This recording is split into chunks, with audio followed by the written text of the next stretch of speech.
শীতের সকালটা ছিল ঠান্ডায় কুঁকড়ে যাওয়া। বিছানায় কম্বলটা একটু টেনে নিলেই আবার ঘুম আসতে চাইছিল, কিন্তু না, ঘুমালে হবে না। তাই উঠতে হলো।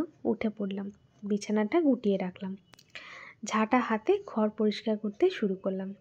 বাইরের কুয়াশার মধ্যে আলো ঢুকছে হালকা, আর ঘরের ভেতরে ধুলোগুলো ছোট ছোট বিন্দুর মতো নাচছে। ঝাড় দিতে দিতে হঠাৎ মনে হলো, প্রতিদিন আমরা এই কাজগুলো করি, কিন্তু কেউ কখনো প্রশংসা করে না। অথচ এই ছোট ছোট কাজগুলোই বাড়িটাকে বাড়ি বানিয়ে রাখে।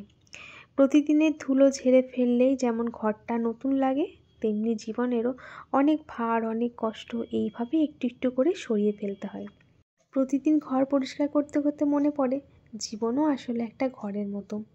যতই জমে থাকুক ক্লান্তি, যতই জমে থাকুক সমস্যা, প্রতিদিন একটু একটু করে গুছিয়ে নিলে সেটাই সুন্দর হয়ে যায়।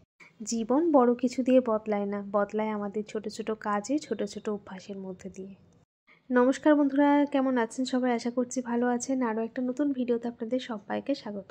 আজকে সকালটা একটু অন্যভাবে শুরু হলো। সকালবেলা বিছানা তোলা তেমন একটা আমার হয় না, বিছানাটা ওই তোলে। কিন্তু আজকে সকালবেলায় অনেকক্ষণ আগেও বেরিয়েছে একটা কাজে, তো ফিরতে ফিরতে সেই দুপুর বা বিকেল হয়ে যাবে। তো যাই হোক, আমি ঘুম থেকে উঠে ফ্রেশ হয়ে এসে তারপরে যে একটুখানি রেডি হয়ে নিয়ে এখন কাজে লেগে পড়লাম। আগে এসে বিছানাটা তুলে নিলাম। বিছানা কিন্তু রোজ ওই তোলে, ওই যে বললাম, তেমন একটা আমার বিছানা তোলা হয় না। আর এখন এই যে ঝাড় দিয়ে নিচ্ছি। মাকে জিজ্ঞাসা করলাম যে মার ব্রাশ করা হয়ে গেছে কিনা। মা বললো যে আমার একটু দেরি আছে। তো আমি বললাম ঠিক আছে, তাহলে আমি বিছানা তুলে ঝাড় দিয়ে এসে তারপর চা বসাচ্ছি। তো ঝাড় দেওয়া আমার হয়ে গেছে। এখন এই চলে এলাম রান্নাঘরে। রান্নাঘরে এসে তো আগে প্রতিদিনের মতো রান্নাঘরটা, গ্যাস ওভেনটা সব কিছু মুছে নিলাম। আর সকালবেলা তো ছোলা খাওয়া হয়, ছোলা বাদাম কিশমিশ খাওয়া হয়। তো কালকে রাত্রে ছোলা ভিজিয়ে রেখেছিলাম। তো এই যে এই ছোলাগুলো এখন ধুয়ে ফ্রিজে রেখে দিই। আর আগের দিনে যে ভিজিয়ে রেখেছিলাম কদিন আগে, সেগুলো এখন একটু একটু করে অঙ্কুর বেরোতে শুরু হয়েছে, সেগুলো এখন খাওয়া হচ্ছে। আর ওইগুলো শেষ হতে হতে আবার এই ছোলাগুলো অঙ্কুরিত হওয়া শুরু হবে, সেই হিসাবেই একটু আগে আগে ছোলা ভিজিয়ে রাখা হয়। তো ছোলাগুলো ধুয়ে ফ্রিজে রেখে দিলাম। তারপর এই যে এখন চা বসিয়ে দিচ্ছি মায়ের আর আমার জন্য। আর এখন এই যে ধোয়া বাসনগুলোকে একটুখানি গুছিয়ে রেখে নিলাম। তারপর আজকে আরও কিছু কাজ আছে, সেগুলোকে সেরে তারপর স্নান করে পুজো দিয়ে তারপর এসে রান্না বসাবো। এখন চা খেয়ে নিয়ে তারপর আবারও কাজ আছে, সেগুলো সারবো। তো এই যে চা করে নিয়েছি, আর চালটা ভিজিয়ে রাখলাম আগে থেকে। আর সকালবেলা ও যখন ছোলা বাদাম খেয়েছে, আমারটাও রান্নাঘরে রেখে দিয়েছে, মানে ভোরবেলাতেই।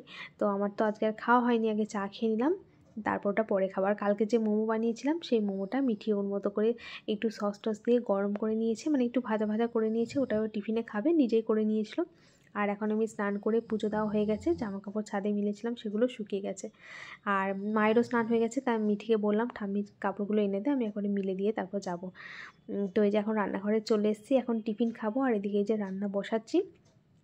তারপর রান্নাবান্না সেরে রান্নাঘর পরিষ্কার করে তারপর একটুখানি ভিডিও এডিট করে তারপর আবার দুপুরবেলা খাওয়া দাওয়া হবে। তো এখন কিন্তু আমার রান্নাবান্না সব কমপ্লিট। তো চলুন ভিডিওটা এখানে শেষ করছি, আবার পরে দেখা হবে। সবাই ভালো থাকবেন, এখনকার মতো টাটা।